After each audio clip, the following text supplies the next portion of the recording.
Kitab Imamat. Tuhan memanggil Musa dan berfirman kepadanya dari dalam kemah pertemuan. Berbicaralah kepada orang Israel dan katakan kepada mereka, apabila seseorang di antaramu hendak mempersembahkan persembahan kepada Tuhan, haruslah persembahanmu yang kamu persembahkan itu dari ternak, yakni dari lembu sapi atau dari kambing domba. Jikalau persembahannya merupakan korban bakaran dari lembu, haruslah ia mempersembahkan seekor jantan yang tidak bercela. Ia harus membawanya ke pintu kemah pertemuan, supaya Tuhan berkenan akan dia. Lalu ia harus meletakkan tangannya ke atas kepala korban bakaran itu, sehingga baginya persembahan itu diperkenan untuk mengadakan pendamaian baginya. Kemudian haruslah ia menyembelih lembu itu di hadapan Tuhan, dan anak-anak Harun, imam-imam itu, harus mempersembahkan darah lembu itu dan menyiramkannya pada sekeliling mezbah yang di depan pintu kemah pertemuan. Kemudian haruslah ia menguliti korban bakaran itu dan memotong-motongnya menurut bagian-bagian tertentu. Anak-anak Imam Harun haruslah menaruh api di atas mezbah dan menyusun kayu di atas api itu. Dan mereka harus mengatur potongan-potongan korban itu dan kepala serta lemaknya di atas kayu yang sedang menyala di atas mezbah.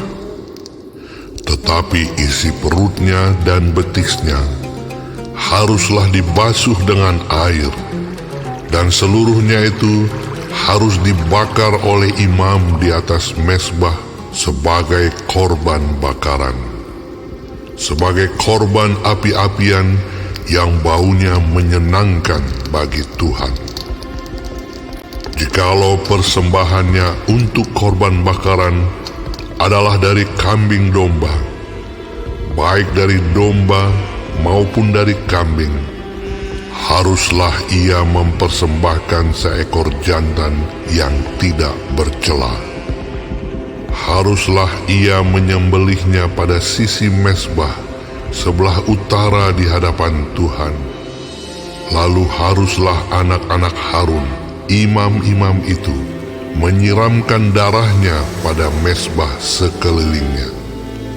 Kemudian haruslah ia memotong-motongnya menurut bagian-bagian tertentu, dan bersama-sama kepalanya dan lemaknya diaturlah semuanya itu oleh imam di atas kayu yang sedang menyala di atas mezbah.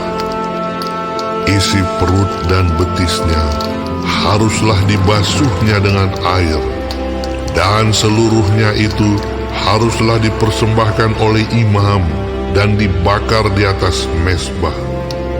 Itulah korban bakaran, suatu korban api-apian yang baunya menyenangkan bagi Tuhan. Jikalau persembahannya kepada Tuhan merupakan korban bakaran dari burung, haruslah ia mempersembahkan korbannya itu dari burung tekukur atau dari anak burung merpati. Imam harus membawanya ke mezbah, lalu memulas kepalanya dan membakarnya di atas mezbah. Darahnya harus ditekan keluar pada dinding mezbah. Temboloknya serta dengan bulunya haruslah disisihkan dan dibuang ke samping mezbah sebelah timur ke tempat abu. Dan ia harus mencabik burung itu pada pangkal sayapnya, tetapi tidak sampai terpisah. Lalu imam harus membakarnya di atas mezbah. di atas kayu yang sedang terbakar. Itulah korban bakaran, suatu korban api-apian yang baunya menyenangkan bagi Tuhan.